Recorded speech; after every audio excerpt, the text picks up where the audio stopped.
Bismillahirrahmanirrahim. Assalamualaikum warahmatullahi wabarakatuh. Apa kabar teman-teman?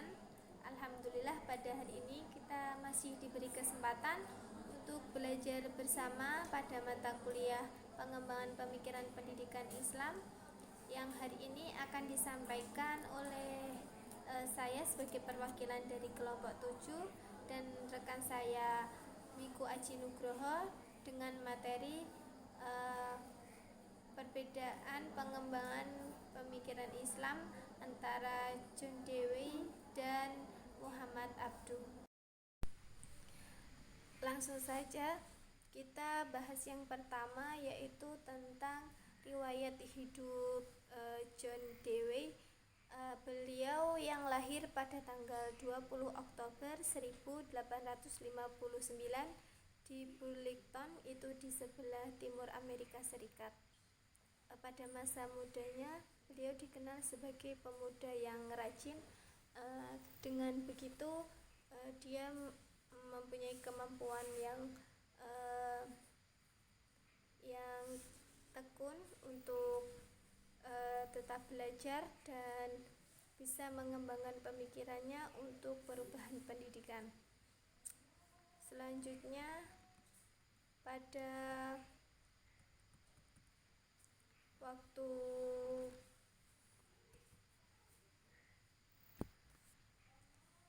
di samping itu, Dewi memprogramkan untuk mempelajari filsafat secara privat dengan mantan gurunya yang bernama H.A.P. Torrey.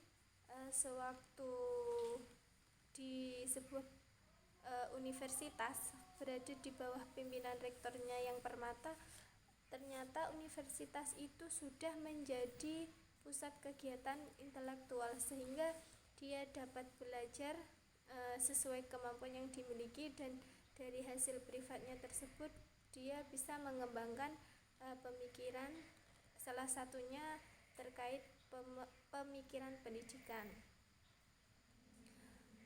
Dan beberapa artikelnya telah mengenal filsafat itu sudah diterbitkan dalam beberapa jurnal ilmiah.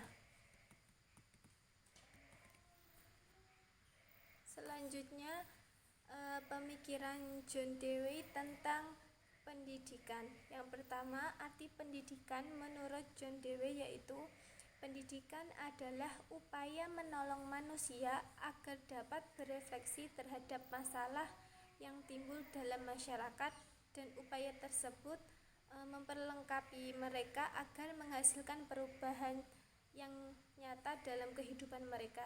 Jadi jelas bahwa tujuan dari pendidikan itu sendiri sebagai perubahan untuk menuju lebih baik, bukan hanya aspek intelektual atau pengetahuan dalam diri, tetapi untuk mengembangkan dirinya dalam kehidupan yang lebih nyata. Selanjutnya yaitu tentang tujuan pendidikan. Menurut John Dewey ini, pendidikan itu harus didasarkan pada lingkungan masyarakat, yaitu di mana anak didik hidup dan tempat di mana pendidikan itu berlangsung. Jadi lingkup pendidikan itu sebagai salah satu tujuan nanti apa yang harus dipenuhi dalam pendidikan itu. Selanjutnya tentang lingkungan pendidikannya, tadi sudah dijelaskan bahwa lingkungan pendidikan menurut John Dewey ini adalah masyarakat. Karena apa? Masyarakat yang terbaik adalah masyarakat yang demokratis, sehingga dalam masyarakat tersebut memberi kesempatan untuk seorang peserta didik itu bisa bekerja di dalamnya. Dengan demokratis yang ada, maka tidak terdapat klasifikasi atau kesenjangan sosial atau sebuah perbedaan status sosial seperti itu. Lalu tentang kurikulum yang digunakan oleh Dewey ini terkait mengikuti pragmatis lainnya. Seharusnya itu tidak dibagi dalam beberapa mata pelajaran, namun diberikan sesuai apa yang dibutuhkan oleh peserta didik. Lalu metode yang digunakan oleh John Dewey ini adalah menanamkan suatu disiplin, tetapi tidak memberi sebuah otoritas atau tidak harus mengikuti apa yang diinginkan oleh pendidik. Jadi yang terpenting adalah mengontrol anak melalui kegiatan eksternal. Intinya itu mengawasi dalam kegiatan sehari-hari. Jadi tidak otoritas seperti itu. Lalu untuk selanjutnya tentang pemikiran oleh Muhammad Abduh, sekilas tentang riwayat beliau. Muhammad Abduh adalah seorang pemikir, teologi, mufti, bisa berarti pembaru Islam waktu itu di Mesir pada akhir abad 19 dan awal abad 20. Beliau lahir di Mesir pada masa pemerintahan Ali Pasha yang dibesarkan di Mahalat Nasr. Muhammad Abduh adalah putra dari Abduh Hasan Khairullah yang berasal dari Turki. Jadi bapaknya Muhammad Abduh ini berasal dari Turki, dan jika dilihat dari keturunan nasabnya itu sampai kepada Umar bin Khattab. Lalu untuk mengawali pendidikannya, beliau Muhammad Abduh itu berguru pada ayahnya. Jadi pertama kali beliau bisa membaca, menulis, dan menghafalkan Al-Quran dengan waktu 2 tahun yang sangat singkat itu dengan ayahnya. Kemudian ayahnya menyarankan untuk melanjutkan belajar. Dan di usia 14 tahun itu dia dikirim oleh ayahnya itu ke Tanta untuk belajar di Masjid Al-Ahmadi pada waktu itu.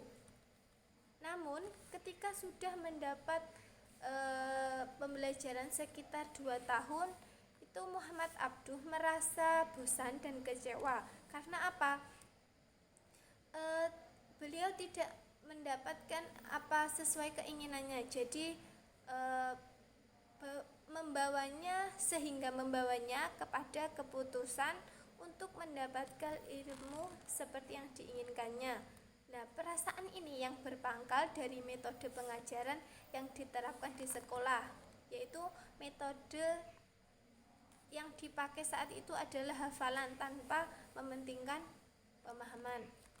Akan dijelaskan selanjutnya pada pemikiran Muhammad Abduh tentang pendidikan ya.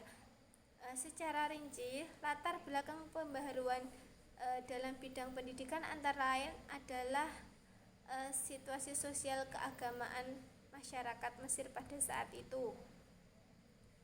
Sistem pendidikan yang ada pada saat itu melatar belakangi pemikiran pendidikan Muhammad Abduh. Sebelumnya memang diberi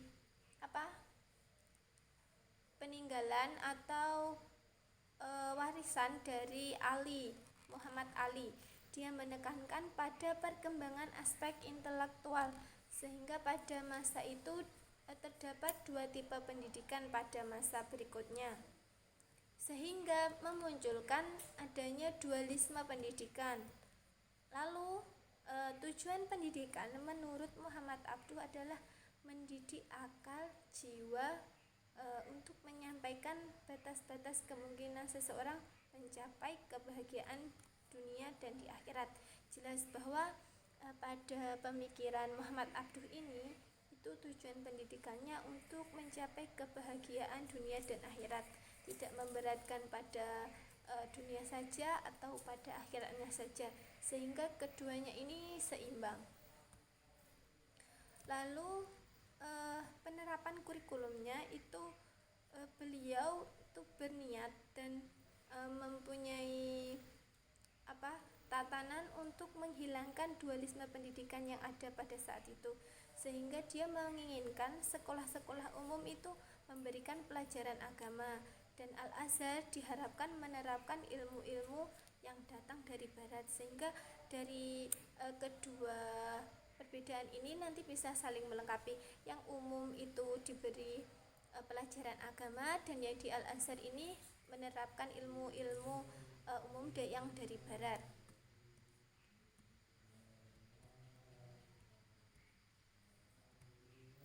Sekian penjelasan sedikit tentang pengembangan pemikiran pendidikan Islam dengan judul pemikiran pendidikan menurut John Dewey dan Muhammad Abduh. Saya mewakili dari kelompok 7. Apabila ada kurang lebihnya saya mohon maaf, dan ketika nanti ada yang kurang jelas bisa ditanyakan pada sesi diskusi. Terima kasih atas waktunya. Semoga belajar kita pada hari ini bermanfaat. Sekian, akhiran wassalamualaikum warahmatullahi wabarakatuh.